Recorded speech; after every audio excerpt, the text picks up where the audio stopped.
¿Qué es la patrística? ¿De dónde surge la patrística? Bienvenidos todos a Filosofía Apuntes, Apuntes de Filosofía.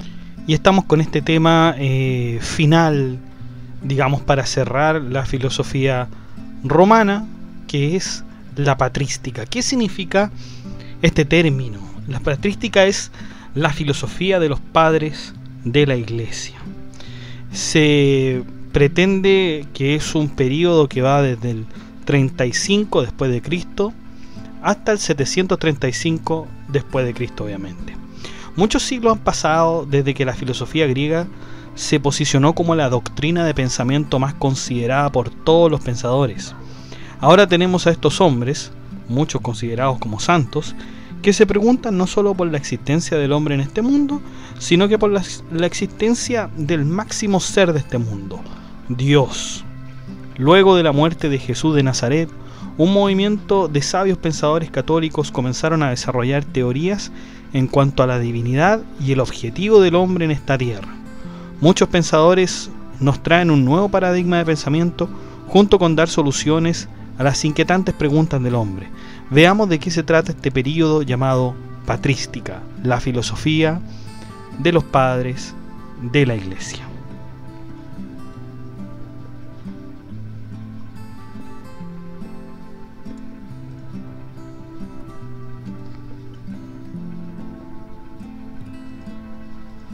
Bueno, la patrística es un periodo de la historia que comprende la vida y obra de los padres de la Iglesia católica. Comprende las enseñanzas de Jesús y las teorías que recorren el Nuevo Testamento, junto con la incorporación del Antiguo Testamento.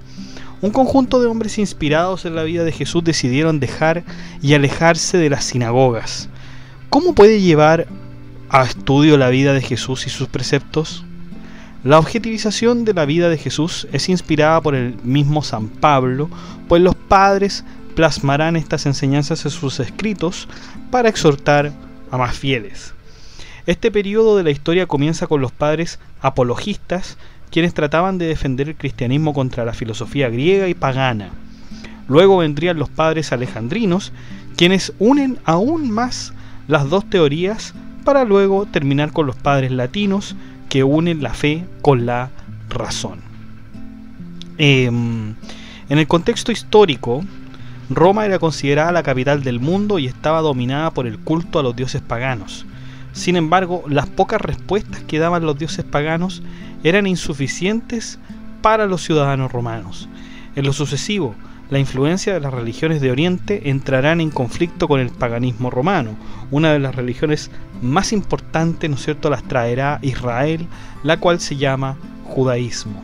Podríamos decir que el cristianismo nace del judaísmo, ya que de esta última religión comienza todo lo relevante a Dios. No obstante, desde la muerte de Jesús y la implementación del Nuevo Testamento, el cristianismo parece tener su propia vía de razonamiento en cuanto a Dios y el mundo, a pesar de que de igual manera integre el Nuevo Testamento. Por lo tanto, fíjense en esta introducción, chicos, lo que hemos analizado, es decir, hay una historia, ¿no es cierto? Están los paganos, están los judíos y están los cristianos. No sé si será correcto decir que los judíos le copiaron a los paganos y los cristianos le copiaron a los judíos. No sé si es tan así de fácil en análisis. Me parece que no lo es así. Hay disensiones religiosas. La Biblia, como todos saben, tiene dos partes, el Antiguo Testamento y el Nuevo Testamento. Estos tienen ciertas diferencias desde el principio y es por eso que se hace la diferencia también entre judíos y cristianos. Es decir, los judíos se quedan con el Antiguo Testamento y los cristianos con el Nuevo Testamento, pero aceptando también el Antiguo. Sin embargo, esto presenta serias dificultades al tener los dos testamentos diferencias fundamentales en muchos aspectos. El Antiguo Testamento, que tiene las enseñanzas de los grandes profetas judíos, no concuerda con las enseñanzas de Cristo Jesús en el Nuevo Testamento.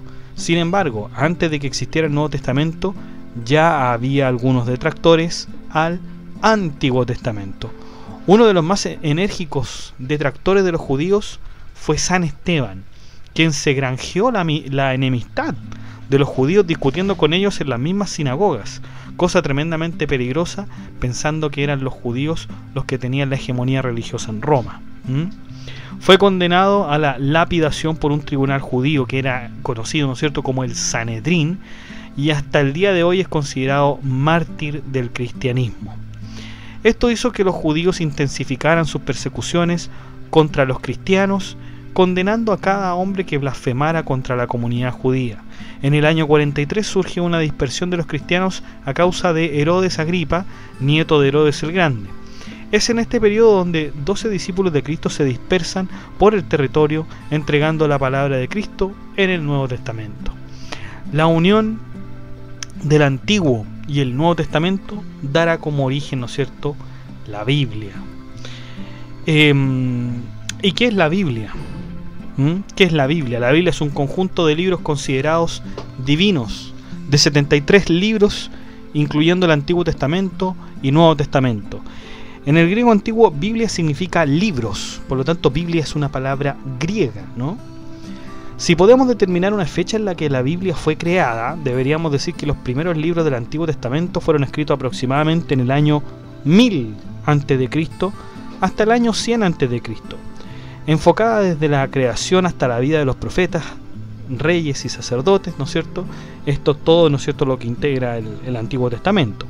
Por otro lado, el Nuevo Testamento se comenzó a componer desde el año 1 después de Cristo, donde su historia se enfoca en la vida justamente de Jesús de Nazaret. Los judíos, religión que hemos visto como historia en otra entrada, hemos visto de hecho en el podcast tenemos la historia de los judíos, solo aceptaron los libros del Antiguo Testamento, ya que solo estos se enfocan en los patriarcas que estuvieron con Dios. Estos libros del Antiguo Testamento solo fueron conocidos originalmente en el idioma griego y más tarde se traducirían, ¿no es cierto?, a otros idiomas. Por supuesto, la Biblia tiene un componente divino al leerse que la mayoría de los profetas tuvieron una especie de diálogo con Dios, y quien haya leído la Biblia, ¿no es cierto?, va a recordarse la historia de Moisés, se dará cuenta que Moisés fue ordenado a hacer los 12 mandamientos, es decir, había un diálogo con Dios, ¿no es cierto? Había un diálogo, eso no hay que tener duda. Debemos entender la Biblia como un libro de fe y no tanto de razón como si fuera un simple libro de historia. Ya dice uno de los comentarios que el mismo San Agustín recuerda como ejemplo: porque la letra mata, pero el espíritu vivifica. El segundo libro de Corintios 3:6. Porque la letra mata, pero el espíritu vivifica. Esto ya quiere decir que la lectura literal de la Biblia puede llevarnos a confusión, mientras que su interpretación de fe podría llevarnos a entenderla mucho más. La lectura de la Biblia nos presenta algunos paradigmas y conceptos que son tomados de la filosofía, la moral, la creación, la interpretación, la existencia y la sociedad. Todos estos temas que acabo de mencionar ya fueron vistos por filósofos griegos como Parménides, Platón, Aristóteles, Epicuro, Zenón de Sitio, Marco Tulio Cicerón, Lucio Anneo Séneca, Plotino, entre muchos otros.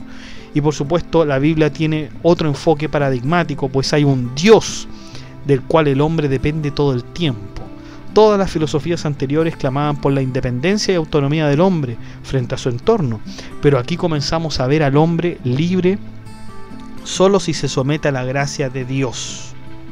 Por lo tanto, como pueden ver, chicos, hay una especie de avance, si ustedes quieren, ¿no? Hay una especie de avance. Estamos con los filósofos griegos, ¿no es cierto? Algunos filósofos también romanos, que tenían esta mirada, ¿no es cierto?, del hombre, que el hombre debía ser libre y que se debía estudiar al hombre. Eso era lo importante, estudiar al hombre, por qué el hombre es como es, etcétera. Pero cuando llega el cristianismo, cuando llegan las religiones, el judaísmo y después más tarde el islam, esta manera de pensar va a cambiar, chicos, y el hombre va a estar en segundo lugar. ¿Y en qué va a estar en primer lugar? Va a estar Dios, y se va a estudiar a Dios, se va a analizarlo por medio de las escrituras, etcétera, etcétera, etcétera. Por lo tanto, hay un cambio total de paradigma. Ahora, claro, hay un problema en la Biblia, porque surgen lo que se conoce como los textos apócrifos. ¿Qué significa apócrifo, chicos? Significa falso, espurio, ¿no? Incluso hasta el día de hoy la existencia de textos apócrifos ha sido un hecho de controversia para las comunidades religiosas. Recordemos que para haber estructurado la Biblia se debió necesitar ordenar y seleccionar los textos, y en esta selección se cree que los responsables lo ordenaron a su conveniencia, quitando así credibilidad en cuanto a la originalidad de los textos. Recordemos, ¿no es cierto? Nunca está de más recordar que apócrifo es falso, espurio, ilegítimo. Sin embargo, debemos decir que los textos apócrifos no pertenecerían al Antiguo Testamento, sino que solamente corresponden al Nuevo y por lo tanto con la vida de Jesús de Nazaret. La escritura de estos textos pertenecerían al resto de los apóstoles que escribieron sobre Jesús. En el Nuevo Testamento la vida de Jesús es descrita por 5 discípulos del Maestro, es decir, Juan, Mateo, Simón Pedro, Judas Tadeo y Santiago el Menor. Por otro lado, los textos apócrifos fueron escritos por los apóstoles restantes, ¿no es cierto? Felipe, Tomás, Bartolomé, Andrés, que era hermano de Simón Pedro, Judas Iscariote, Simón el Celote y Santiago el Mayor, que era hermano de Juan. Las enseñanzas de los textos apócrifos difieren mucho con las del Nuevo Testamento. En los textos apócrifos podemos ver a un Jesús de difícil carácter, quizás representando mucho más su lado humano en cuanto a hombre, que puede caer en las pasiones, visto que difiere enormemente de lo que vemos en el Nuevo Testamento como alguien que ama a su enemigo. O sea, el mismo Jesús lo dice, ama a tu enemigo y ama a los que te persiguen, ama a los que los persiguen, porque no tiene ningún mérito amar a los que amas, ¿no? No tiene ningún mérito. Por lo tanto, hay algunos pasajes que representan problemas, muchos problemas en los dos testamentos. Veamos que el Antiguo Testamento tiene como texto lo siguiente. Miren, me escuchen esto. Es el Deuteronomio 17:3.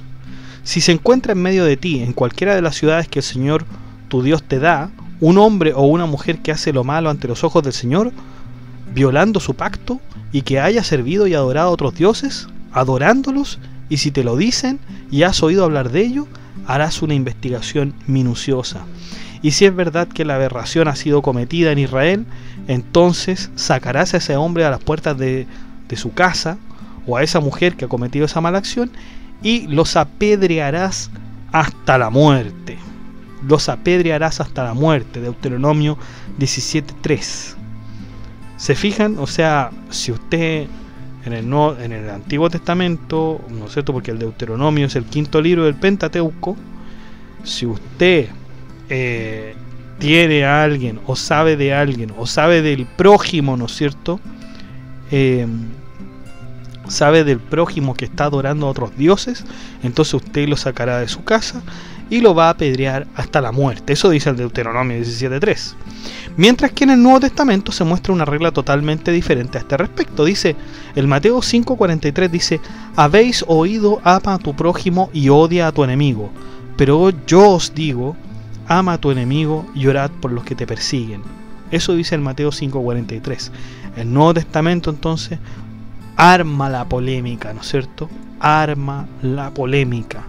Pero fíjense que además de armar la polémica, Jesús también dice que no está para abolir la ley de los profetas, es decir, la ley del Antiguo Testamento. No está para eso, sino que todo lo contrario, para darle cumplimiento. Es el Mateo 5:17. Dice, no vine a abolir la ley de los profetas, sino a dar cumplimiento. Por supuesto, la ley de los profetas es la ley del Antiguo Testamento. ¿Cómo se pueden conciliar estas posturas increíblemente inconciliables? Con razón los judíos rechazan el Nuevo Testamento al no ser concordantes con el Antiguo. Pero ¿cómo puede integrarse el Antiguo al Nuevo? Porque no hay nada que preguntarse si el Antiguo Testamento no acepta al Nuevo.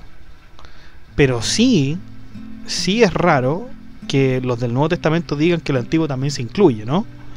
La verdad es que los que aceptan el cristianismo toman las enseñanzas del Antiguo Testamento de manera metafórica, más que literal, como lo hacen los judíos. Otros rechazaban de lleno el Antiguo Testamento, diciendo que Dios es este testamento es falso, y el del Nuevo Testamento es el verdadero. Estos eran los llamados gnósticos, quienes estaban a favor de las enseñanzas de Cristo por sobre la de los profetas. ¿Y qué significa esto de los gnósticos? ¿Qué es el gnosticismo? El gnosticismo viene de la palabra gnosis, que significa conocimiento. Los gnósticos tenían una especie de religión mística basada en la vida de Jesús y rechazando el Antiguo Testamento. Este rechazo se produce por la clara contradicción que existe entre los dos testamentos, por lo que los gnósticos dicen que el Dios del Antiguo Testamento es una especie de demiurgo, es un demonio en realidad, que finalmente es superado por Cristo en el Nuevo Testamento. Así, los gnósticos dividen el mundo tal como si se tratara de la alegoría de la caverna de Platón. Nos dice que este mundo pertenece al demiurgo y el hombre debe resistir todas las pasiones y defectos de este, cuya salvación solo será el conocimiento, lo inteligible, en otras palabras, gnosis, ¿no es cierto? En cambio, Cristo es el mensajero del mundo nuevo en el cielo, pero no solo las enseñanzas del Nuevo Testamento es lo que veremos en el gnosticismo, sino que también caben en este mismo testamento los textos apócrifos. De hecho, estos textos también reciben el nombre de evangelios gnósticos. Por lo tanto, los gnósticos podemos ver que eran bastante abiertos, ¿no? Muy abiertos. Chicos, vamos a hacer una pequeña pausa, porque a partir de toda esta explicación, ¿no es cierto?, toda esta introducción del Antiguo y el Nuevo Testamento, vamos a partir inmediatamente después de la pausa con los filósofos de la patrística y sus ideas, y vamos a ver cómo va evolucionando, ¿no es cierto?, el concepto de Dios. Ahí lo van a ver cómo va evolucionando, y bueno, uno se puede impresionar, uno puede decir tiene mucha razón, este no tiene tanta razón, etcétera. Van a haber muchas cosas. Va a ser un podcast verdaderamente muy completo, Así que los esperamos en 5 minutitos más. Por mientras, si a usted ya le ha gustado el video, dé like, comente, comparta, suscríbase, acceda al blog que está en la descripción del video y aproveche para tomar un refrigerio, aproveche para comer, aproveche de hacerse un café, aproveche de ir a almorzar, a hablar con su familia, y nos vemos en 5 minutos más.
Bueno, volvemos entonces con la patrística, ¿no? Volvemos entonces. Y uno de los precursores de la patrística era Filón de Alejandría, nacido en el año 25 a.C. y muere el año 50 después de Cristo. Es uno de los precursores de los padres de la iglesia, la patrística, que combinando la filosofía griega con las enseñanzas del Antiguo Testamento, trae una nueva forma de ver la religión. De origen judío, Filón dio solución a muchas teorías cristianas que se desarrollarían posteriormente. Por ejemplo, Filón introdujo el concepto de logos en las Sagradas Escrituras, tal como si estuviéramos hablando de Plotino. Filón considera el logos como la inteligencia en Plotino. Es decir, el logos está por debajo de Dios como una especie de Dios segundo. De hecho, podríamos decir que bien el logos es el verbo, ¿no es cierto? Lo que se dice en la Biblia, que es el verbo, pero esto ya lo vamos a ver un poquito más adelante. Otra de las características de Filón era su combinación de la ley mosaica, la ley de Moisés, junto con la filosofía griega.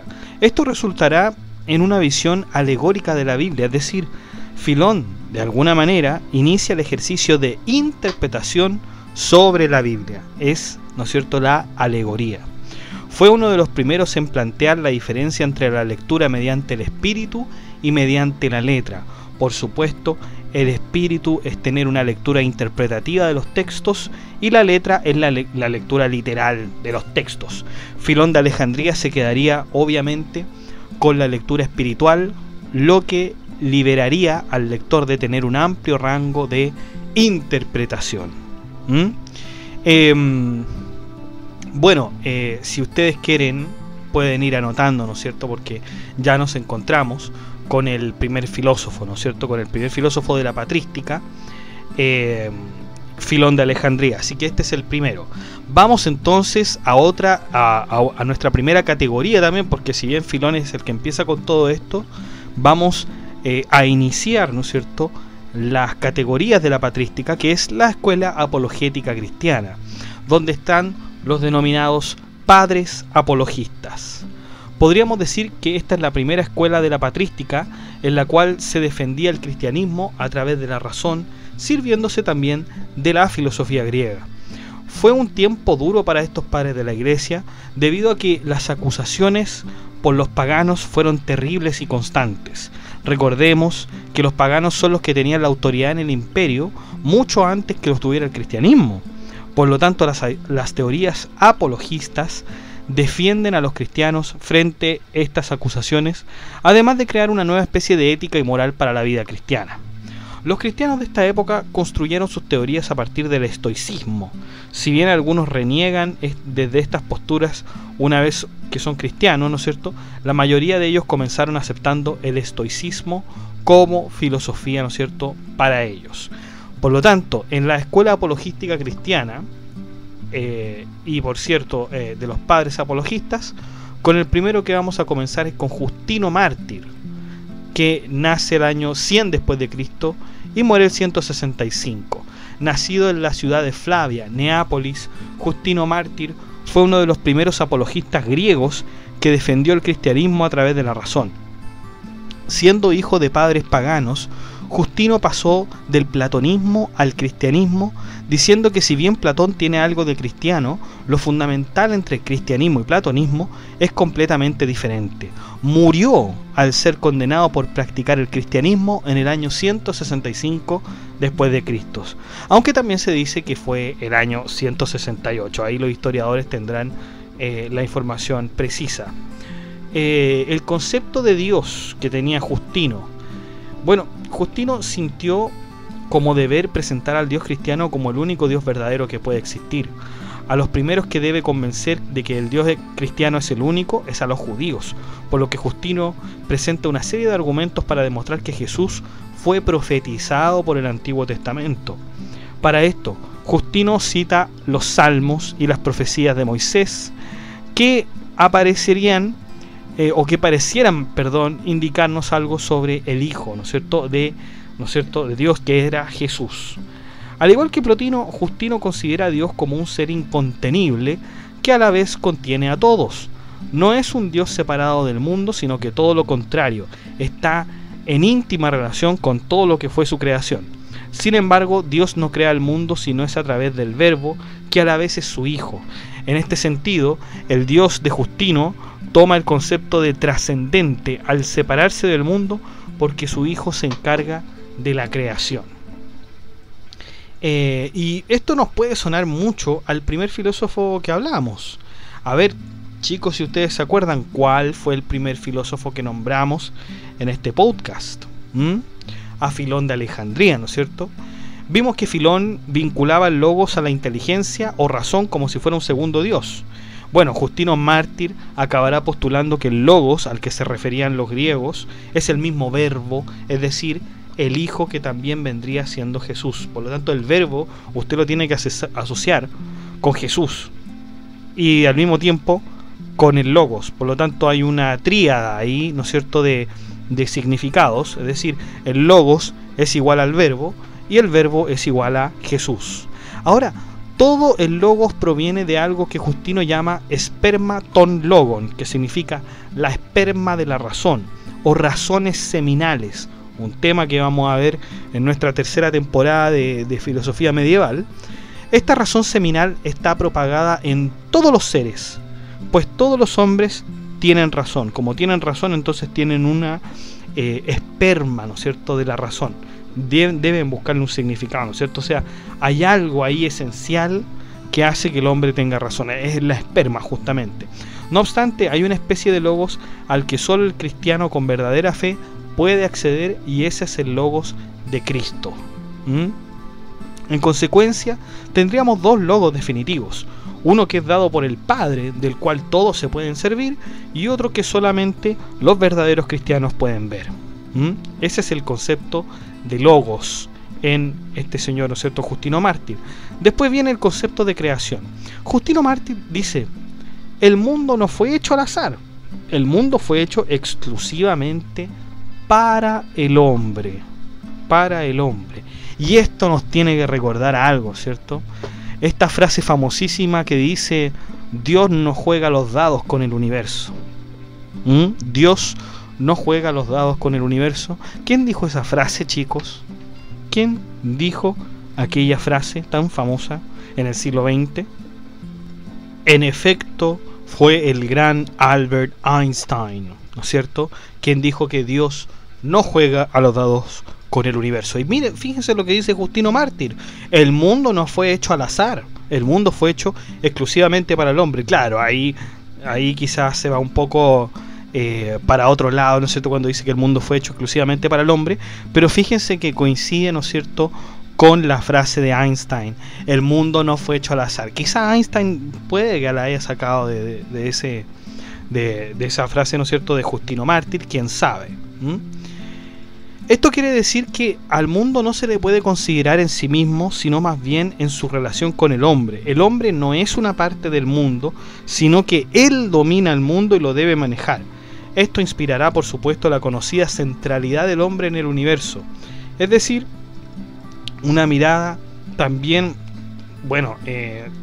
antropocentrista, ¿no es cierto?, o más bien, geocentrista, porque si se creó exclusivamente para el hombre, entonces el hombre es el centro del universo, ¿no? En todo caso, esto no quiere decir que el hombre es totalmente autónomo e independiente, pues necesita a Dios para hacer frente a este mundo. Así las cosas del mundo pasarían a tercer plano, y esto sería un argumento crítico para los paganos, quienes creían en los planetas como dioses, pues si Dios creó todo, también creó a los planetas. Y este es el caso, ¿no es cierto? Este fue el filósofo, ¿no es cierto?, apologista Justino Mártir. Vamos ahora con el señor Atenágoras de Atenas. Vamos viendo que estos ya son filósofos griegos, ¿no? Que nace, ¿no es cierto?, el 133 después de Cristo y muere el 190 después de Cristo. Fue un filósofo cristiano de Atenas, del cual poco y nada se sabe sobre su vida. Escribió un libro llamado Súplica por los cristianos, donde exclamaba la defensa a los cristianos de las injusticias y de las injustas condenas que había recibido en tiempos de Marco Aurelio. Vámonos con el concepto de logos. Para Atenágoras, vivir en el logos era vivir en la physis, en la naturaleza, porque ambas se identifican incondicionalmente. Por lo tanto, Atenágoras diría: vivir según la razón es vivir según la naturaleza. Si la razón y la naturaleza están unidas o son complementarias, lo único que quedaría fuera sería el pathos, ¿no es cierto? El placer, pathos. Seguir a la razón es desterrar la pasión, postergarla o eliminarla para siempre. Solo así se puede alcanzar la perfectibilidad del logos, aunque que está unido, ¿no es cierto? El logos está unido con la naturaleza. El concepto de la Santísima Trinidad. Es la primera vez, chicos, la primera vez que se defiende la Santísima Trinidad a partir de un argumento racional como lo hace Atenágoras. En efecto, el razonamiento de la Trinidad, es decir, el Padre, el Hijo y el Espíritu Santo, consiste en que hay tres seres que son solo uno, ¿no es cierto? El Padre, el Hijo y el Espíritu Santo. La justificación que da Atenágoras es la siguiente: si ya un Dios es infinito, ¿cómo podrán existir tres dioses que son infinitos? ¿Cómo podrían tener tres espacios, ¿no es cierto?, estos tres dioses? De ninguna manera.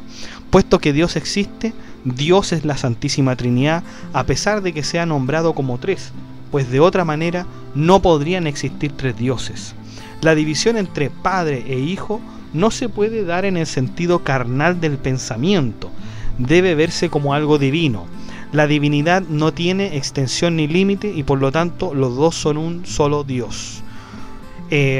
Hay muchos, yo he escuchado a muchos y a muchas personas decir, pero ¿cómo va a haber una Trinidad? No se entiende que sean tres y después te digan que son uno. Pero es que no hay que verlo desde el razonamiento humano, sino que más bien esto ya sería un dogma de fe. Es decir, usted lo tiene que entender con fe, ya no con no por medio de la razón. No por medio de la razón. Quizás algunos filósofos van a seguir esta teoría de la Santísima Trinidad y van a tratar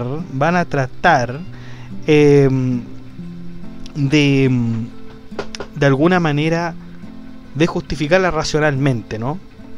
Es difícil, muy difícil, pero estos filósofos tratan de hacerlo, ¿no? Por lo tanto, ahí vayamos anotando, ¿no es cierto? Tenemos a Atenágoras de Atenas. Recordemos, vamos revisando todo este podcast, ¿no es cierto? Hicimos una introducción, ¿no es cierto? Hicimos una introducción del concepto de Biblia, de las disensiones religiosas, de lo que era la palabra patrística, los problemas de la Biblia, los textos apócrifos, el gnosticismo. Vimos, ¿no es cierto?, de entrada a este mundo a Filón de Alejandría. Luego empezamos con la escuela apologética cristiana, con Justino Mártir, ¿no es cierto?, a Atenágoras de Atenas, y ahora vamos a pasar a Tasiano el Sirio, nacido el 120 después de Cristo y muere el 180. Tasiano el Sirio nació en Siria en el año 120, fue hijo de padres paganos, pero una vez que se convirtió en discípulo de Justino Mártir, se convirtió al cristianismo. Tasiano tenía un concepto de logos. Estudió a los griegos y el concepto que estos tenían del alma, del cuerpo y de Dios. Pasó toda su vida estudiándolos, pero reconoció a la Trinidad como la máxima autoridad divina y esencial del mundo. Tasiano creía que la existencia de un espíritu que pasaba por todas las realidades de la materia era totalmente factible.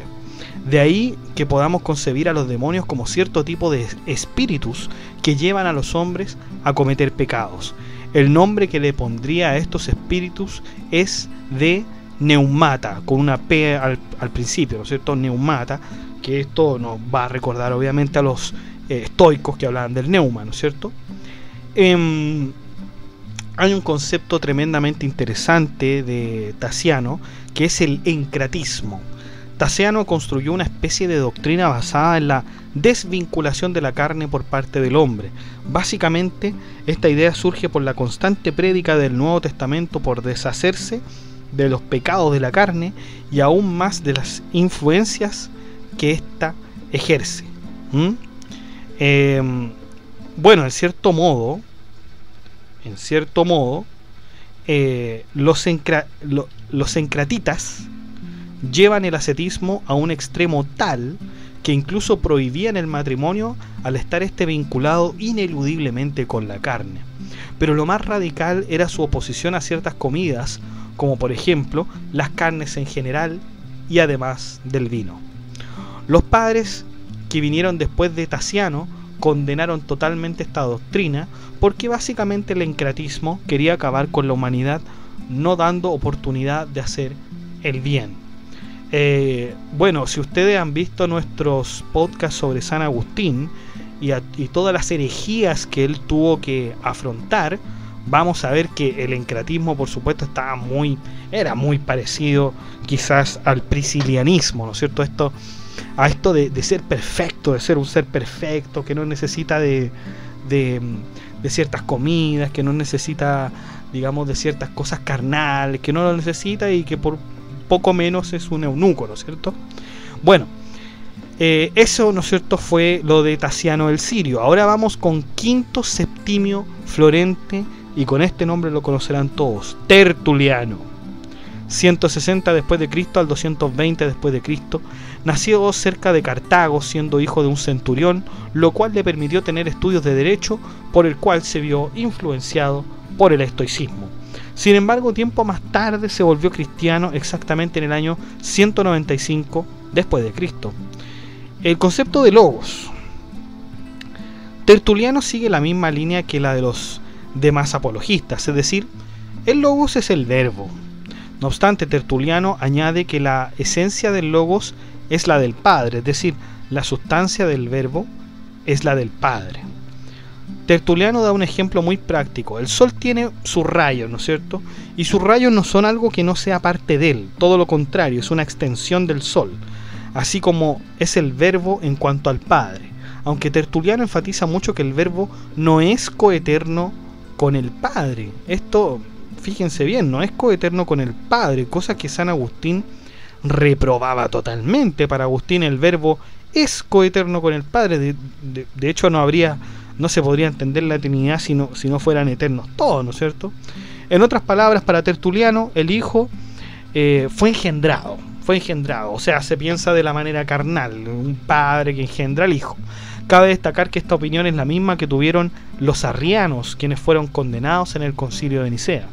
En efecto, si nos basamos en la relación padre e hijo, entonces debemos decir que hubo un tiempo en que el Hijo no existió para que pudiera ser hijo de un padre. Por lo tanto, ahí Tertuliano, digamos, como que corta, ¿no es cierto?, toda esta teoría de la Trinidad. ¿Y qué pensaba Tertuliano acorde con la Santísima Trinidad? Bueno, está de acuerdo con la concepción trinitaria, pero añade que los tres entes de la Trinidad comparten la misma sustancia, la ousia, ¿no es cierto? Sí, Tertuliano utiliza términos aristotélicos para designar a la Santísima Trinidad. Por lo tanto, claro, Tertuliano, ¿no es cierto?, dice que no son lo mismo, o sea, que el Padre es Padre, el Hijo es Hijo, ¿no es cierto? El Hijo puede tener la sustancia del Padre, pero todos tienen la misma sustancia, ¿no es cierto? Todos tienen la misma sustancia, la del Padre, la del Padre, el Hijo tiene la del Padre, ¿no es cierto? Y el Espíritu Santo también tendría la del Padre, la ousia, ¿no es cierto? Conceptos sobre la filosofía y posterior independencia. Si bien Tertuliano se vio influenciado por el estoicismo, cuando se hace cristiano deja totalmente la filosofía, tratando de llevar la moral cristiana al extremo. Rompió con la Iglesia Católica el año 207 después de Cristo a causa de su poca rigurosidad moral en la práctica. Decide unirse a un grupo religioso conocido como el montanismo, creado por un hereje llamado Montano. Sin embargo, Tertuliano tampoco vio bastante rigurosidad moral y religiosa y terminó haciendo su propia doctrina llamada el tertulianismo. Tertulianismo. Habíamos visto algunas cosas también de Tertuliano en un podcast. De hecho, una frase en latín que es el credo cui absurdum, ¿no es cierto? Que es el creo porque es absurdo. Y bueno, Tertuliano decía que esto era totalmente factible y que debía ser así, porque en efecto un cristiano tenía que creer con absoluta fe. La razón no podía intervenir ahí, sino que era absolutamente fe.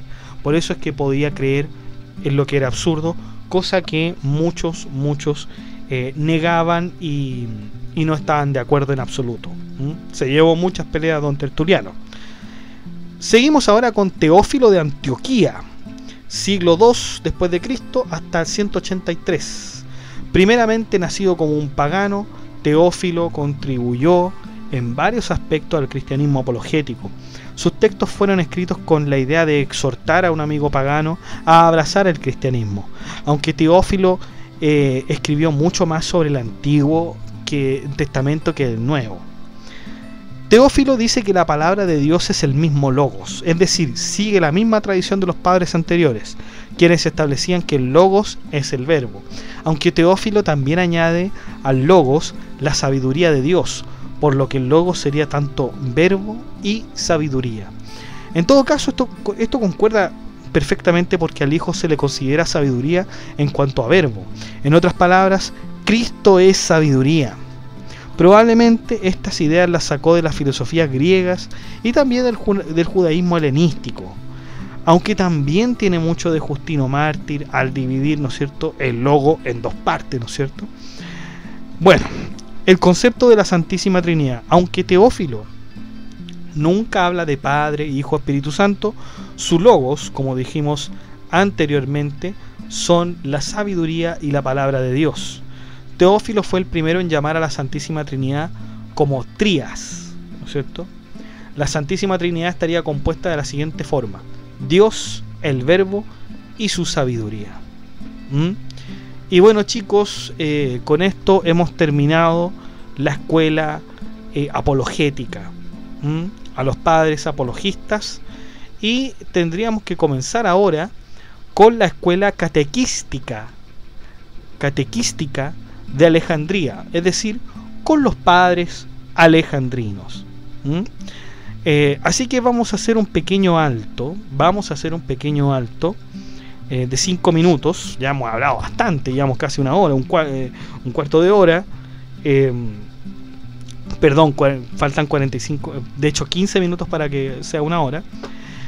Así que, bueno, si le ha gustado el video hasta acá, dé like, comente, comparta, suscríbase, acceda al blog que está en la descripción. Ojalá esto le sirva para entender el concepto de patrística, para sus estudios, o por su simple acervo cultural, o también puede ser la simple curiosidad, ¿no es cierto?, la motivación por estudiar filosofía. ¿Ya? Entonces, vaya a tomarse un refresco, vaya a conversar con la familia, vaya a comer, vaya a hacer, ¿no es cierto?, a jugar con el gato, etcétera, etcétera, etcétera. Nos vemos en 5 minutitos más.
Bueno, y volvemos del descanso de Filosofía Apuntes para comenzar con los padres alejandrinos. Aquí tenemos otro tipo de desempeño frente a la filosofía del cristianismo. A diferencia de los padres apologistas, los alejandrinos tratan de conciliar la filosofía con el cristianismo en vez de renegar de la primera. Así, en la escuela de Alejandría se unen los conceptos de estoicismo y la demás filosofía griega que venía por delante.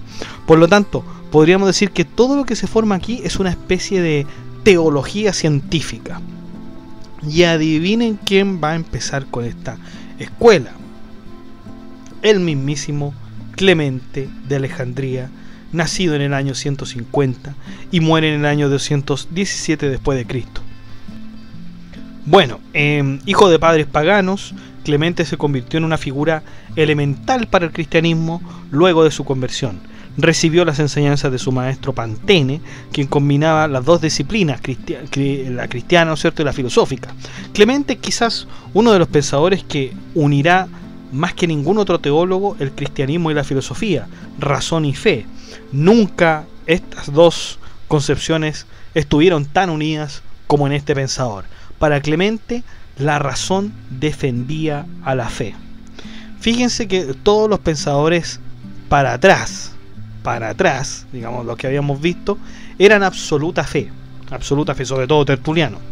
Y de hecho eran llamados los fideístas, es decir, que tenían tremendo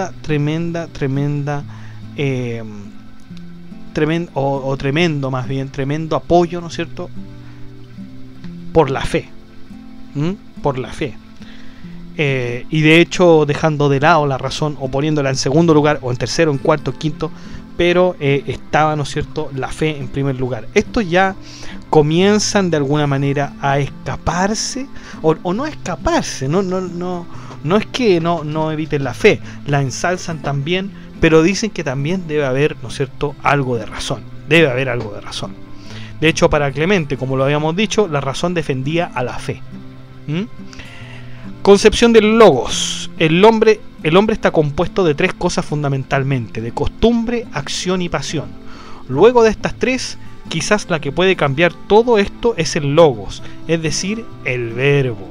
¿Cómo es que el logos cambia estas tres propiedades del hombre? Bueno, convertir las costumbres, aconsejar las acciones y tranquilizar las pasiones. De aquí deberíamos agregar una cuarta acción que sería la de maestro, es decir, iniciar en el dogma a aquel hombre que se somete. Eso sí, al tranquilizar y erradicar las pasiones, Clemente nos dice que el logos apartará toda pasión del ser humano para formar el cristiano, ¿no es cierto?, perfecto. Si lo vemos por este lado, el planteamiento de Clemente no deja de ser un argumento muy estoico. El logos es lo más importante porque el logos representa a Dios mismo, y quien esté más cerca del logos está más cerca de Dios. No hay lugar para las pasiones. Es decir, se rechaza totalmente el epicureísmo, el hedonismo, etc. Concepto de la moral. Clemente deja el amor, la fe y la esperanza como las virtudes cardinales más importantes de su pensamiento. Y ojo que cuando hablamos de virtudes cardinales, en realidad hablábamos de templanza, de justicia, de fortaleza. Y fíjense que acá no, acá dice está el amor, la fe y la esperanza. El concepto de humildad también será fundamental para alcanzar la sabiduría de Dios, porque esta es la que aleja de las pasiones. Por último, la ignorancia vendría tal cual la describe Platón, desde el mal. Al igual que los estoicos, Clemente cree que el concepto de una buena comunidad debe construirse desde la individualidad. El hombre debe mejorarse a sí mismo para luego mejorar a la comunidad que lo rodea. También nos habla del matrimonio, diciendo que la promiscuidad y la abstinencia del sexo son innaturales y por eso solo se debería tomar la sexualidad humana con el objetivo de reproducción. Concepto de voluntad. Para Clemente, la voluntad, célesis, es la actividad libre del intelecto divino. En este sentido, la voluntad no pertenece al individuo, sino que a Dios, cosa contraria que hacían los griegos, pues estos decían que la voluntad pertenecía al intelecto humano. De hecho, el creyente cristiano no debe buscar el conocimiento de las cosas, pues él solo puede intuirlo. Solo Dios lo tiene, y si es así, entonces el hombre debe buscar la voluntad, que es la dimensión del alma mucho más lejos que el conocimiento. Como el hombre no puede acceder al conocimiento de Dios, lo único que le resta es entregarse a su voluntad. Y con esto, ¿no es cierto?, terminamos al señor Clemente de Alejandría. Vamos con Orígenes Adamantius, 185 después de Cristo al 254 después de Cristo. Orígenes Adamantius, más conocido como Orígenes, es un filósofo alejandrino sucesor de Clemente en cuanto al padre de la Iglesia. Si bien utilizó la filosofía y la teología para llegar al conocimiento de Dios, Orígenes siempre destacó la superioridad de las Sagradas Escrituras por sobre la filosofía. De hecho, Orígenes tiene una ¿cómo se llama? Una teoría que ya la hemos revisado anteriormente, que es la apocatástasis. La apocatástasis, muy criticada por San Agustín y por otros filósofos, ¿no es cierto?, también cristianos. Fíjense que, bueno, si bien Orígenes toma los conceptos de ciertos filósofos para explicar la materia, este no tiene un rechazo total a la materia, pues esta fue hecha por Dios. O sea, Orígenes dice, pero si la materia fue hecha por Dios, ¿por qué tenemos que renegar de ella o mirarla como si fuera, ¿no es cierto?, el mal? El único problema con la materia es que se encuentra muy por debajo del alma, que es inmensamente superior, pero la materia no sería mala en un principio, ¿no es cierto?, sino que sería inferior que el alma. Es aquí donde entra la doctrina por excelencia de Orígenes, la cual se llama, ¿no es cierto?, apocatástasis. Apocatástasis. Que es difícil el nombre, ¿eh? ¿Qué quiere decir esta doctrina? Básicamente que todo el que fue, o todo lo que fue originado por Dios, terminará en Él mismo, es decir, en Dios. Es decir, ya sea materia o alma, todos terminarán para ser uno con Dios. Qué bonito, ¿eh? Qué bonito. Si a mí me lo plantean así, yo digo, ¿no es cierto?, lo mínimo que puedo decir es, mira, qué bonita la teoría del hombre este, ¿no? Eso es lo primero. Bueno, luego de que el mundo termine en Dios, resta decir que todo se restaurará. De ahí que viene la palabra apocatástasis, que significa restauración.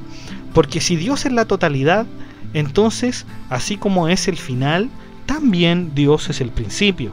En otras palabras, se volverán a crear hombres, ángeles y demonios. Se volverá a crear todo después del fin de los tiempos, ¿no es cierto? Cabe mencionar que esta teoría, como lo dije, también fue desechada, condenada, de hecho, como herejía, ¿no es cierto?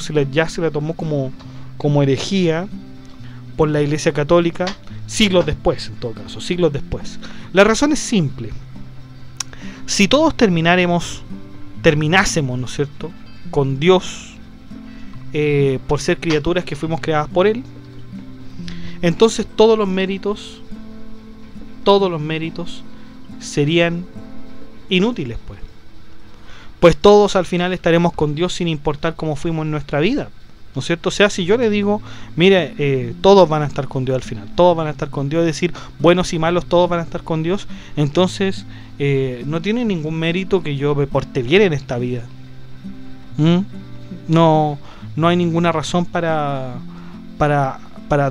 tener virtudes, no hay razón para portarse bien en el fondo. Bueno, el concepto de la Santísima Trinidad en Orígenes es innovadora al decir que el Hijo es generado por el Padre y no creado por el Padre. No obstante esto, Orígenes de todas formas admite una subordinación del Hijo hacia el Padre, y el Verbo, que es el Hijo, que a su vez es Jesús, tiene dos naturalezas, una divina y otra humana. Tiene dos naturalezas según Orígenes. Y ahí terminamos, ¿no es cierto?, con Orígenes Adamantius, y con la escuela, ¿no es cierto?, de los padres alejandrinos. Ahora vamos con la escuela capadocia, pero antes de seguir con esto, chicos, vamos a hacer una pausa, vamos a tomar unos 5 minutitos. Haga lo que tenga que hacer. Si le ha gustado el video, de like, comente, comparta, suscríbase, acceda al blog que está en la descripción del video, y nos vemos en 5 minutos más para terminar. Bueno, no, en realidad nos falta todavía, pero para comenzar con la escuela capadocia. Nos vemos.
Bueno, volvemos entonces para hablar de la escuela Capadocia y por lo tanto y en consecuencia con los padres capadocios. La escuela de Capadocia se formó en un periodo muy interesante y propicio para el cristianismo. El nuevo emperador llamado Constantino I cambiaba el imperio romano en favor de los cristianos con el famoso edicto de Milán. Si bien el edicto de Milán aceptaba a unos, del mismo modo rechazaba a otros poniendo a los cristianos en ventaja. Recordemos que fue Constantino quien más tarde llamaría al Concilio de Nicea, donde se resuelven las disputas entre arrianos y cristianos sobre la naturaleza de Cristo. Bueno, el Concilio de Nicea determinó que Dios y Jesús tenían exactamente la misma naturaleza, tal como lo dijo Orígenes. Esto resultó en una ventaja y en beneficios enormes para los cristianos, pero en devastaciones para los arrianos, quienes sostenían que Jesús era solo un hombre y no una divinidad. Por lo tanto, con esta introducción de la escuela Capadocia, empezamos con el primer filósofo y padre de la iglesia, quien era San Basilio de Cesarea, nacido el año 330 y muerto el año 379. Fue un santo doctor, padre de la iglesia que dedicó su vida a escribir sobre las Sagradas Escrituras, pero también contra los arrianos, que en ese tiempo competían con los cristianos por la supremacía religiosa. Sus escritos fueron más bien prácticos, más que filosóficos, aunque podríamos decir que este autor tenía mucha influencia y admiración por Orígenes, ¿no es cierto? Si Orígenes fue muy famoso con su teoría, fue muy famoso, fue muy novedoso que Orígenes tuviera esta mirada, y fíjense cómo impactó en los otros padres. Su contribución en el Concilio de Nicea fue fundamental, pues él fue el responsable de definir el término ousia, la sustancia. Aun cuando no se había hablado de la Trinidad, Basilio insistía en la unión entre el Padre, el Hijo y el Espíritu Santo. Exhortó a los creyentes a interpretar las Sagradas Escrituras de manera espiritual más que literal. En sus palabras, tomar las Sagradas Escrituras en modo literal es como tener el corazón cubierto de un velo judío. Fíjense la acusación. Tomar las Sagradas Escrituras en modo literal es como tener el corazón cubierto de un velo judío. Es decir, estaban acusando aquí a los judíos de tener una lectura literal, ¿no es cierto?, de las Sagradas Escrituras del Antiguo Testamento. Bueno, si ustedes revisan el Antiguo Testamento, chicos, y ven, sobre todo, ven el Deuteronomio, se van a fijar que el Deuteronomio bastante, a mí por lo menos me da la impresión de que no se puede interpretar nada en el Deuteronomio. O sea, el Deuteronomio es bastante directo. De hecho, me acuerdo de un pasaje de Deuteronomio, me parece que es el Deuteronomio, si no me equivoco, 17.5, que dice, ¿no es cierto?, entonces sacarás a ese hombre o a la mujer que ha cometido una mala acción, los sacará a los dos, ¿no es cierto?, y los apedrearás hasta que mueran. O sea, ¿qué interpretación voy a sacar de eso? O sea, está bien claro lo que quiere decir el Deuteronomio, ¿no es cierto? No sé si hay más espíritu en esa oración. Puede que sí, a mí no me lo parece realmente. Yo creo que está siendo muy clara la escritura, ¿no? Hay también otros pasajes que son un poco más bellos, son muy bonitos, me encantan a mí.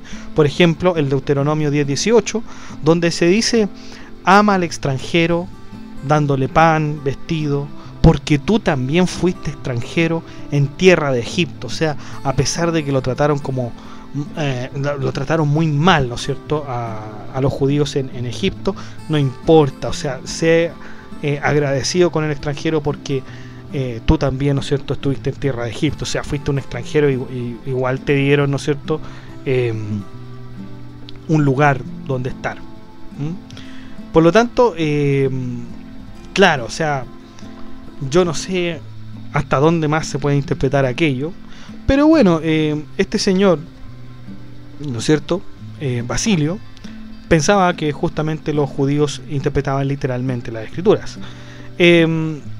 Por supuesto, San Basilio estuvo en contra de los judíos a través de sus textos, que por sobre todo trataban de interpretar, ¿no es cierto?, las Sagradas Escrituras. La regla de San Basilio. Uno de los legados más importantes de Basilio fue la creación de la regla de San Basilio. Esta consistía en vivir en comunidad con otros hombres, ascetas, ¿no es cierto?, también, sirviendo a Dios y volviendo la mirada a Dios. Hay una mirada totalmente opuesta hacia la figura del ermitaño, quien era alguien que se alejaba de manera independiente, ¿no es cierto?, de la sociedad. La regla más básica de Basilio era preocuparse o procurarse más bien las virtudes y rechazar los vicios. Y bueno, con esto terminamos las características de la filosofía de San Basilio y vamos ahora a Gregorio de Nisa. Gregorio de Nisa, que también es un padre capadocio conocidísimo. Nace el año 335 después de Cristo y muere el 395. Hijo de una familia aristocrática, Gregorio de Nisa fue un filósofo de la iglesia capadocia que defendió la cultura cristiana por sobre la helena. La helena, ¿no es cierto?, es la griega. Fue hermano de San Basilio de Cesarea, por lo cual ambos se ayudaron mutuamente en desarrollar las ideas cristianas, mientras Gregorio era más bien tímido. Era más bien tímido, chiquillos. Y eran dos monedas, eran cara y sello, ¿no es cierto?, con San Basilio, porque Basilio era más conversador, era animado, y Gregorio de Nisa era más tímido, tranquilo, ¿no es cierto? Gregorio siguió a Basilio en el concepto de Santísima Trinidad, pero más allá de su hermano, este enfatizó la relación que tenían los tres de la siguiente manera: Padre es ingenerado y somete al Hijo, el Hijo es sometido por el Padre, el Espíritu Santo es sometido por el Hijo. Es decir, era una especie de sometimiento de los tres. A su vez, los tres representan tres grados de la prioridad, los cuales no se habían visto antes. Es decir, el Padre, fíjense, tiene una prioridad ontológica, es decir, del ser. El Hijo tiene una prioridad epistemológica, es decir, del conocimiento, de la sabiduría. Y el Espíritu Santo tiene una prioridad metafísica. Este orden que da Gregorio de Nisa me parece excelente, excelente para entender que si viene una misma sustancia, hay algo de relación, una relación diferente, ¿no es cierto? En cuanto al concepto del fin del alma que tiene Gregorio, debemos decir que esta toma el mismo que el de origen, es decir, la apocatástasis. Gregorio era totalmente adherente a la apocatástasis. Y bueno, eso sería con Gregorio de Nisa. Pero pasamos a otro Gregorio ahora, que es Nacianceno, Gregorio Nacianceno, que nace en 329 después de Cristo y muere en 389 después de Cristo. Arzobispo cristiano y doctor de la iglesia de Constantinopla y amigo de Gregorio de Nisa. Fue conocido como el teólogo de la Santísima Trinidad al aportar contribuciones significativas al concepto. Su mayor contribución lo realizó basándose principalmente en determinar la naturaleza del Espíritu Santo. Claro, porque uno ya sabe lo que es. Fíjense, ya hemos hablado del Espíritu Santo, pero hemos hablado, ¿no es cierto?, del Padre, del Hijo. Nosotros ya entendemos súper bien al Padre, ¿no es cierto?, que es Dios, el Hijo es Jesús y el Verbo y el Logos, ¿no es cierto? Pero ¿y el Espíritu Santo?, ¿no es cierto? Es una curiosidad, una curiosidad. Dicha naturaleza consiste en que es la misma naturaleza del Padre, pero no de la misma forma que se engendró al Hijo. Recordemos que el Hijo fue engendrado por el Padre, mientras que el hombre fue creado por el Padre. En el caso del Espíritu Santo, este habría sido creado por el concepto de procesión. Para hacer la diferencia más notoria, vamos a hacerlo así: el Hijo nace del Padre, mientras que el Espíritu Santo procede del Padre, por este tema, ¿no es cierto?, de la procesión. No es lo mismo. Y así terminamos, chicos, la escuela Capadocia. Así terminamos la escuela Capadocia. Vámonos entonces y aprovechemos el vuelo y vamos rápidamente, ¿no es cierto? Vamos rápidamente al siguiente modo filosófico, ¿no es cierto?, de los padres de la iglesia, que es la escuela de la iglesia latina, es decir, los padres latinos. Y aquí tenemos un poco más de conocimiento. Vamos a ver una distancia total entre la filosofía griega y la cristiandad, ¿no es cierto? Si es que aversión no es tanto, digamos, Es una distancia, pero no es una aversión. No es una aversión. Sin embargo, no podemos dejar de notar una cierta influencia, ¿no es cierto?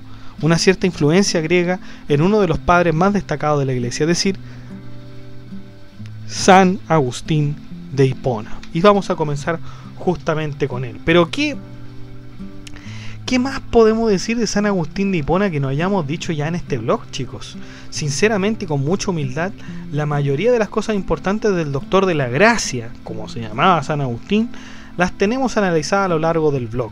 Solo nos quedaría resumir un poco su filosofía en algunos conceptos. Por ejemplo, en el de la Santísima Trinidad.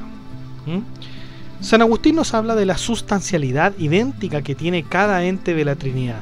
Los predecesores de San Agustín decían que había una esencia y 3 sustancias, pero San Agustín dice que son 3 esencias y 3 sustancias, porque unen estos dos conceptos. También se diferencia de los otros pensadores al no poner jerarquías como lo hacía Gregorio de Niza, porque para San Agustín no había jerarquías ni superioridades. Para él solo Dios necesitaba tener una sola sustancia. Por lo tanto, esto que incomoda, porque realmente el concepto de Santísima Trinidad, chiquillos, incomoda, si no vamos a venir con cosas, incomoda. O sea, usted tiene el Padre, el Hijo y el Espíritu Santo, son palabras distintas, usted lo identifica como cosas distintas, ¿no es cierto? Pero a la vez son uno, o sea, 3 son uno, y esto es un dogma de fe, ¿no es cierto? Por lo tanto incomoda, pero para San Agustín trata de que esa incomodidad, ¿no es cierto?, se entienda de la manera más simple. Son 3 esencias y 3 sustancias. Y esas 3 esencias y 3 sustancias hacen un solo Dios. Son un solo Dios. Más bien, son un solo Dios.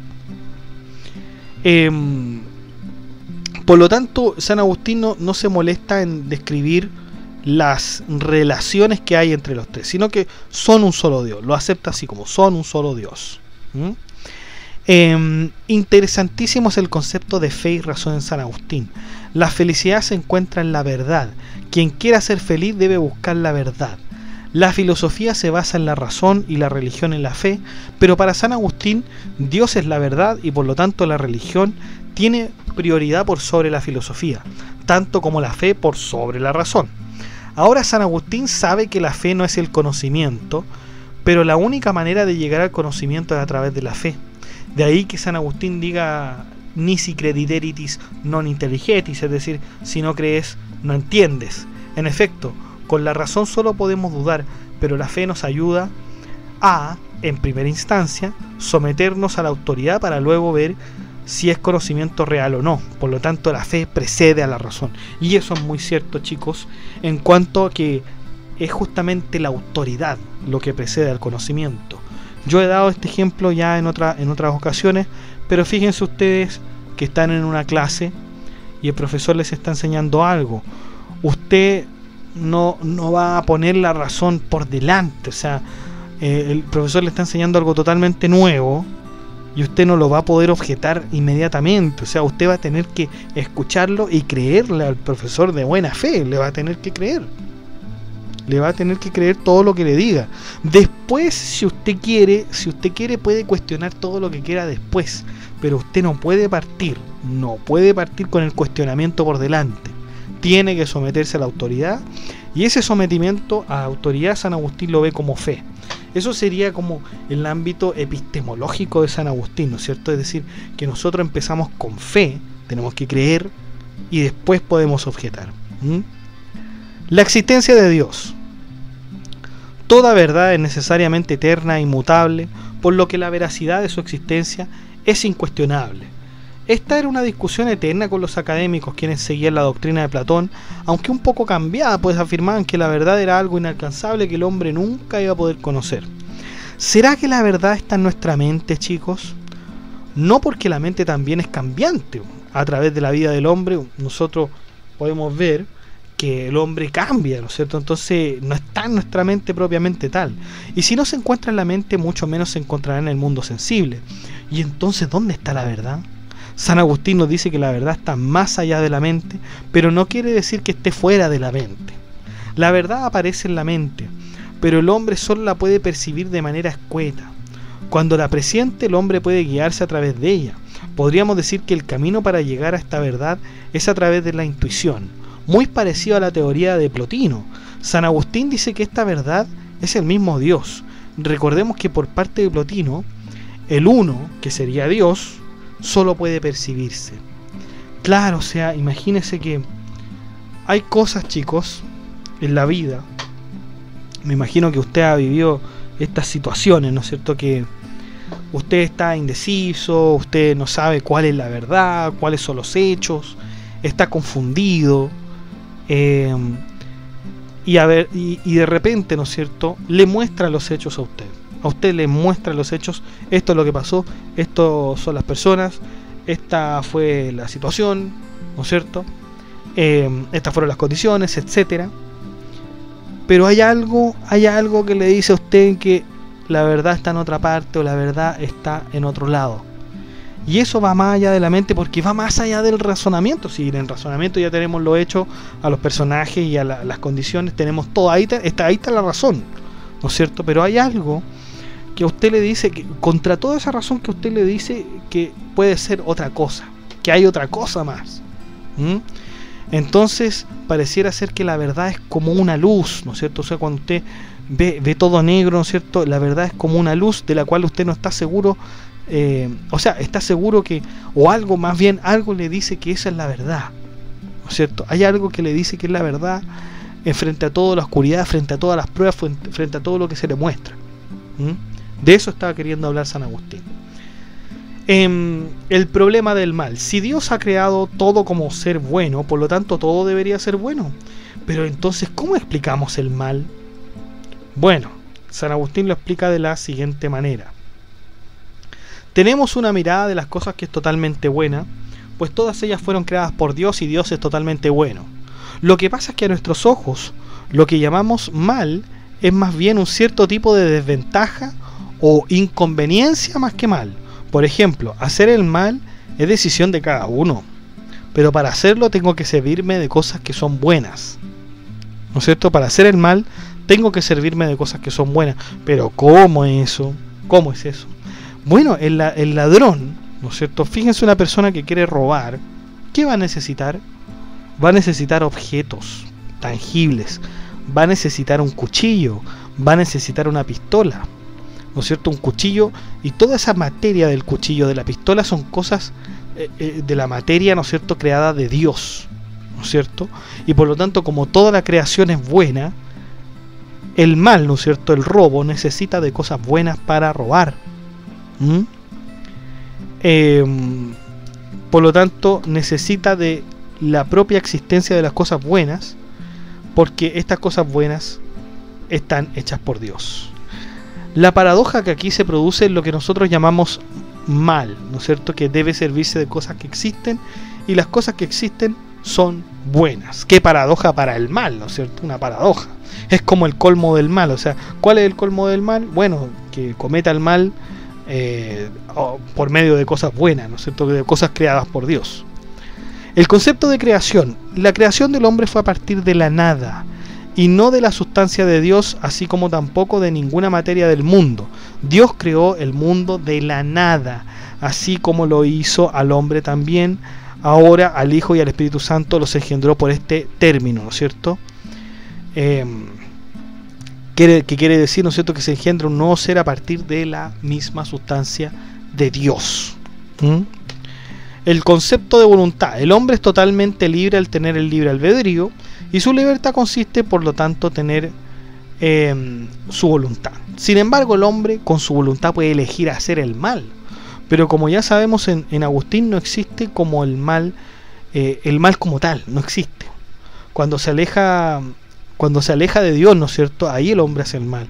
Por eso el hombre depende enteramente de Dios para hacer el bien, pues el mismo Agustín, basándose en la Biblia, dice en el Romanos 11:13: no por mérito de las obras, sino por voluntad del que llama, se le dijo al menor que serviría al mayor para que el propósito divino conforme a la elección perdurase.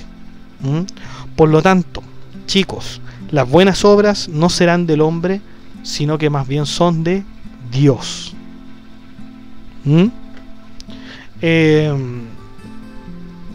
Pero el hombre, cuando perciba esta voluntad divina, cuando el hombre perciba esta voluntad divina, debe decidir si hacerla o no. El hombre en este respecto, si quiere ser bueno, debe acercarse a Dios, pero si se pierde, es cuando se pierde, es que decide por sus propias fuerzas y no cuando quiere acercarse a Dios. Por lo tanto, el mal es voluntario, ¿no es cierto? La existencia del mal es voluntaria. Y aquí San Agustín, otra cosa que he dicho, ¿no es cierto?, se aleja totalmente de los griegos. Los griegos decían que el mal no era voluntario, porque si yo mato a alguien por ira, eso no es voluntario, la ira es un mal, pero es algo involuntario, ¿no es cierto? En cambio, San Agustín dice que sí, el mal es voluntario y el bien, ¿no es cierto?, es involuntario. Aunque también, no, aunque también San Agustín también dice que el bien es voluntario. Darle, por ejemplo, una moneda al menesteroso, eso es voluntario. Terminamos con San Agustín y vamos a San Gregorio Magno, quien nace el 590 al 604. Padre de la Iglesia de Occidente, Gregorio Magno dejó tal prestigio a la Iglesia como ningún otro pensador de la Iglesia, chiquillos. Esto se debió a que desde pequeño se dedicó a la política, llegando a ser prefecto de Roma. Estas habilidades, que más tarde rechazaría para convertirse en monje, le sirvieron para ayudar a la Iglesia en su labor doctrinaria. Realmente no tuvo una contribución teológica tan vasta como otros padres de la patrística, pero sí logró grandes cosas en su vida. Fue uno de los que se le atribuye lo que hoy se llama como canto gregoriano. Era un tipo de canto llano y monódico que se empleó más tarde en las órdenes religiosas. En realidad hay que enfatizar que Gregorio Magno no fue quien inventó este canto, sino que solamente se le es atribuido. Fue el primero en establecer la teoría del purgatorio, es decir, un juicio previo que el hombre pecador debe enfrentar antes de ir al cielo o al infierno. Solo los mártires quedaban exentos de esta situación, encontrándose con Dios directamente. Pero ojo, chiquillos, también que el purgatorio quizás no es la palabra purgatorio propiamente tal, ya no es la palabra purgatorio, pero él inventa, digamos, crea este sistema, ¿no es cierto?, de purgatorio, pero no por medio de la palabra purgatorio. Eso lo vamos a ver en la Edad Media, ya lo van a ver. Limosnas. El concepto de la limosna era muy importante para Gregorio, quien decía que la riqueza le pertenecía a los pobres y que la Iglesia solo era un mediador. Sin embargo, en los tiempos en que Gregorio fue papa, Roma pasaba por una grave invasión de los lombardos, quienes tenían a la ciudad sitiada. La Iglesia se veía en dificultades debido a los problemas económicos que tuvo, aunque Gregorio siempre se mantuvo fiel a los principios de humildad que, ¿no es cierto?, profesaba. Y bueno, tenemos a otro filósofo, ¿no es cierto?, y padre de la Iglesia, que fue uno de los últimos pensadores de la patrística. Ya estamos terminando, chicos, que es Beda el Venerable Beda, que algo vi yo en mis clases de cultura inglesa. El Venerable Beda, monje benedictino, que es considerado uno de los pensadores últimos de la patrística. Una de las máximas colaboraciones como padre de la Iglesia fue haber escrito la Historia Eclesiástica del pueblo de los anglos. De hecho, es una de las obras más conocidas del Venerable Beda, ya que su interés por la historia era tremendo. También trata otros temas como la música, la poesía, añadiendo algunos otros textos sobre teología a comentarios sobre el Antiguo y el Nuevo Testamento. La obra del Venerable Beda está en Google, está en todas partes, chiquillos, para que ustedes la puedan consultar. Y así terminamos, ¿no es cierto?, a los padres latinos, chicos. Terminamos a los padres latinos y nos falta ya muy poquísimo para terminar este podcast. Nos basta el monacato cristiano y terminaríamos con la patrística, ¿no? Así que vamos a hacer una pequeña pausa. Si usted quiere, vaya a comer, a tomarse un refrigerio. Hace tanto calor, ¿no es cierto? Hace tanto calor en este año 2004. Y bueno, por cierto que les sugiero, ¿no es cierto?, que si le ha gustado el video, dé like, comente, comparta, suscríbase, acceda al blog que está en la descripción del video y nos vemos en un rato más.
Bueno, volvemos entonces con nuestra última parte de nuestro podcast. Tenemos el monacato cristiano. El monacato cristiano.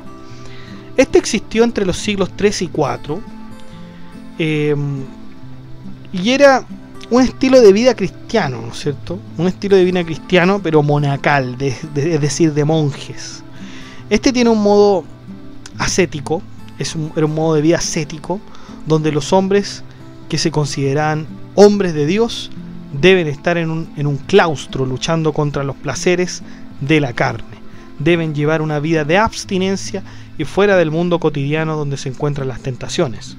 Los primeros monjes cristianos fueron Pablo Ermitaño. De hecho, a este hombre se le debe la denominación de ermitaño, a Pablo Ermitaño. Por eso cuando usted dice ermitaño se tiene que acordar justamente de Pablo Ermitaño. Y bueno, el otro era Antonio Abad, quienes conformaron las primeras comunidades de hombres creyentes y solitarios. Muchos fueron los padres del desierto. Se llamaban padres del desierto porque se alejaban, ¿no es cierto? Se alejaban de la ciudad y se iban a tener sus reflexiones ascéticas. Pero Pablo y Antonio fueron los más conocidos entre ellos. De aquí se saca el término asceta, que significa ejercitarse, la cual consistía en la abstinencia de los bienes materiales y mundanos, ¿no es cierto? Esto es totalmente contrario, chicos, a lo que se conocía como los hedonistas, ¿ya?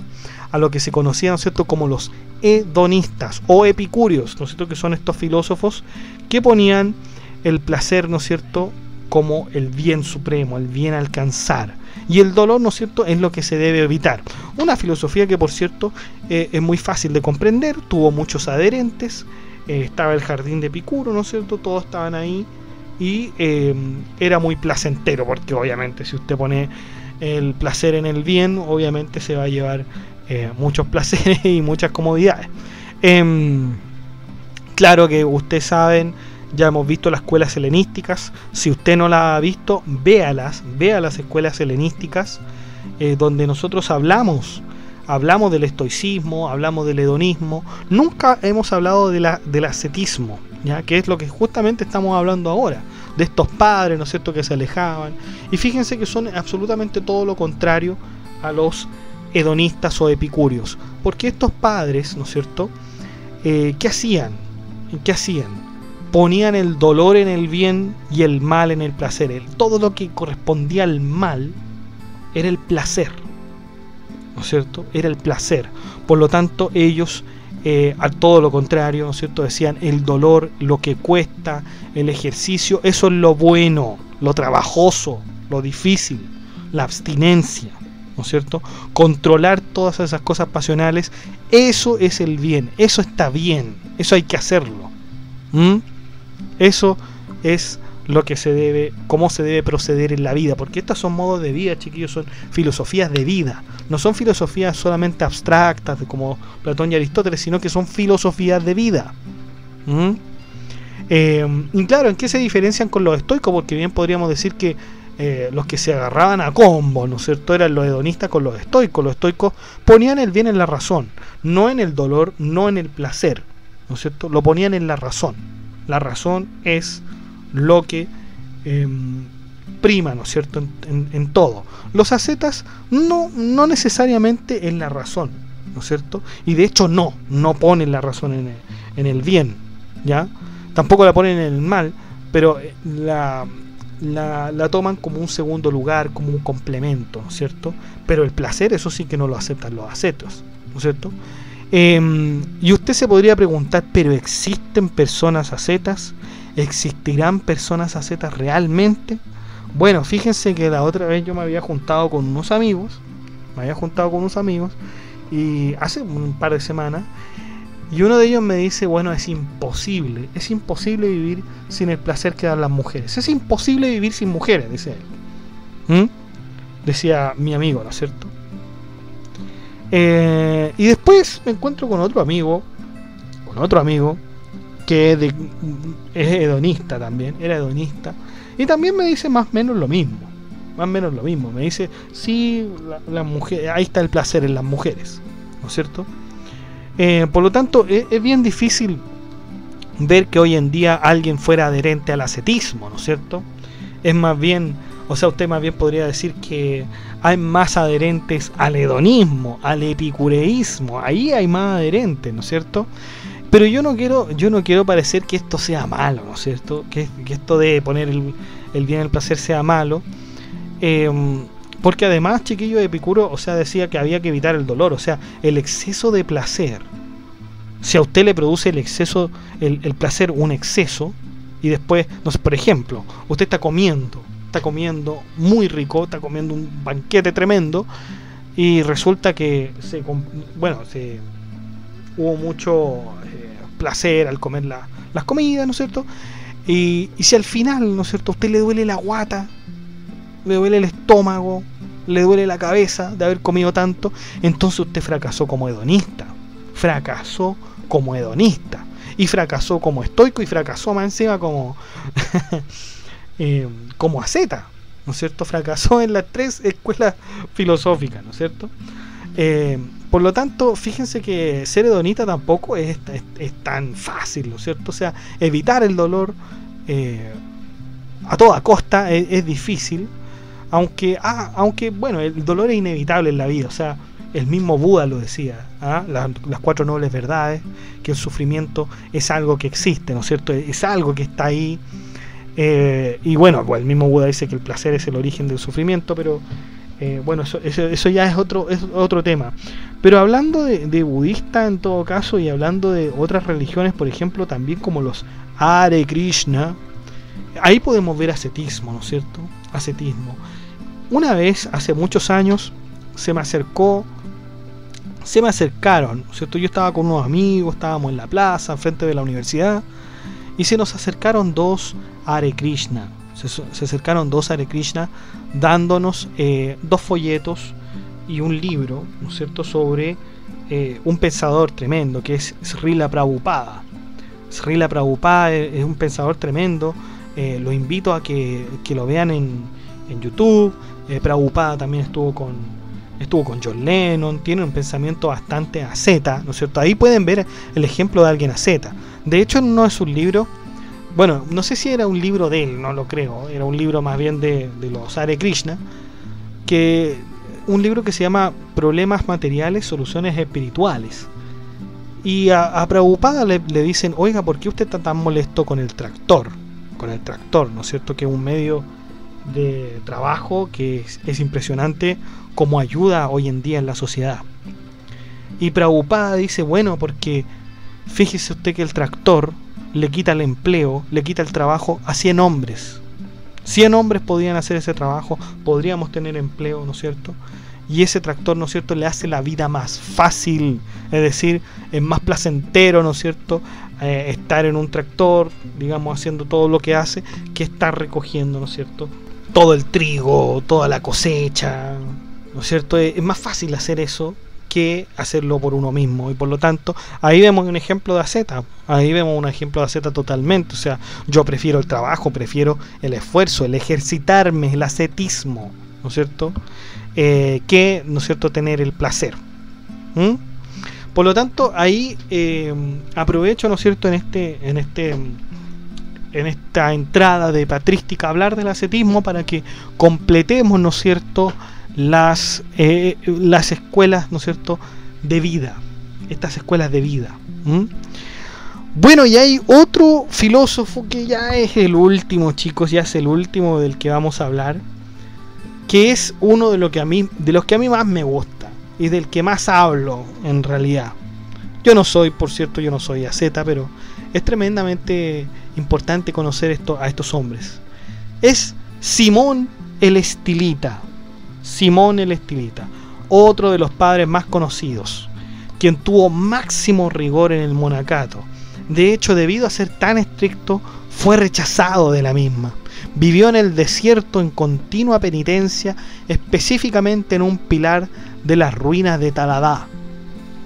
Dicho pilar era de unos 9 pies de altura y de vez en cuando tenía visitantes que querían saber sobre él o le consultaban por algún, ¿no es cierto?, consejo. De hecho, un día Simón el Estilita se enfermó y el emperador Teodosio fue a visitarlo con médicos para curarlo. Y fíjense lo que le respondió Teodosio, porque imagínense, o sea, era el emperador Teodosio, ¿no es cierto? Era el emperador Teodosio el que hizo el código teodosiano, ya, Imperio Romano, finales digamos, cuando se divide, ¿no es cierto?, el Imperio Romano, casi cuando se divide. Teodosio le dice a Simón, le dice: Simón, estás muy enfermo. Yo tengo a los mejores doctores del imperio para que te revisen y te curen. Y Simón el estilita le dice: prefiero ser curado por las manos de Dios. Simón pasó 37 años en el pilar, que además fue amurallado por el emperador para que nadie pudiera interrumpir la meditación de este gran hombre que se llamó Simón el estilita. Y bueno, chicos, hemos terminado finalmente este periodo de la patrística, que es un resumen, ¿no es cierto?, de los romanos, de la filosofía romana básicamente, ¿no es cierto? Esto contribuye tremendamente al pensamiento y a la filosofía en general. No obstante, esto no termina aquí, pues los padres de la Iglesia continuarán desarrollando la defensa del cristianismo. Sí, el cierre de la era patrística dará comienzo a una era mucho más reflexiva y combativa contra los paganos y aquellos filósofos quienes estén en contra de la religión cristiana. Contentémonos con esta parte de la historia de la filosofía, que será el comienzo de un desarrollo del pensamiento cada vez más completo. Por lo tanto, chicos, hemos terminado la filosofía romana, hemos terminado por fin la segunda temporada de Filosofía Apuntes.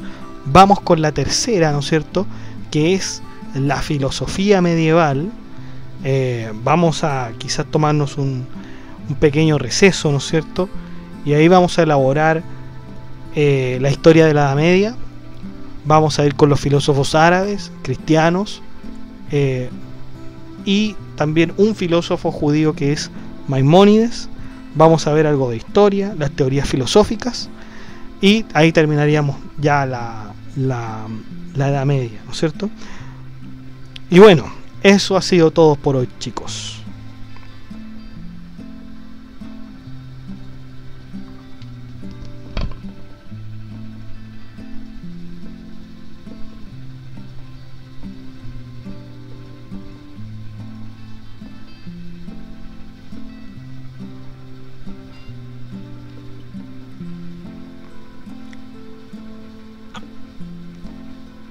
Y bueno, chicos, eso ha sido todo. Muchas gracias por escuchar este podcast. De like si le gustó, comente, comparta, suscríbase, acceda al blog que está en la descripción del video. Que esté muy bien.